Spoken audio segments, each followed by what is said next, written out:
So next వచ్చేసి మనం ఇప్పుడు ఒక టేబుల్లో డేటాని ఇంకో టేబుల్లో మనం ఇన్సర్ట్ చేయాలంటే ఎలా అనేది చూద్దాం. ఇప్పుడు నేను సెలెక్ట్ చేస్తున్నా దేన్ని, ఒక టేబుల్లో ఐడి ఫస్ట్ నేమ్ని, నాకు ఏముందో ఆ టేబుల్లో కాలం నేమ్ తెలియదు కాబట్టి నేను నల్ అని పెట్టా. నల్ అంటే ఖాళీ అనమాట. Only data type does not match and it's not required, అంటే అది అవసరం లేనిది, అది మ్యాచ్ అవ్వకుండా మనకు పర్లేదు అన్నది మాత్రం నల్ పెట్టుకోండి. స్టాటిక్ వాల్యూ అన్నోన్ మీకు చెప్పా కదా, సో మీకు పైన చెప్పినట్టుగా అది అన్నోన్ తీసేసుకుంటుంది. ఫ్రమ్ కస్టమర్స్ అంటే కస్టమర్స్ నుంచి ఇవన్నీ సెలెక్ట్ చేయమని మనం చెప్తున్నాం.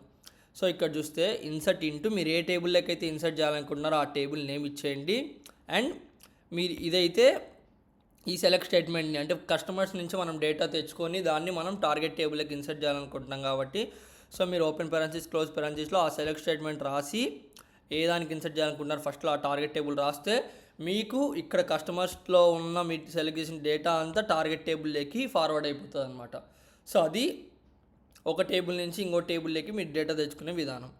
అండ్ మీరు అప్డేట్ అంటే ఇప్పుడు ఒక ఎగ్జిస్టింగ్ రో ఉంది, మీరు యాడ్ కాకుండా డిలీట్ కాకుండా దాన్ని అప్డేట్ చేయాలనుకుంటున్నారు. ఇప్పుడు శాన్ అనేది ఉండేది మీరు మాక్ అనేది చేయాలనుకుంటున్నారు అనుకోండి ఒక నేమ్ని, సో అప్పుడు ఎలా చేస్తారనేది చూద్దాం. ఇక్కడ అప్డేట్ సెట్ అనేవి ఒక 2 మెయిన్ కమాండ్స్ అనమాట. సో అప్డేట్ మీరు ఏ టేబుల్ని అయితే చేయాలనుకుంటున్నారో ఆ టేబుల్ నేమ్, అండ్ సెట్ అనేది పెట్టారు అంటే మీరు సెట్ చేయాలన్నమాట.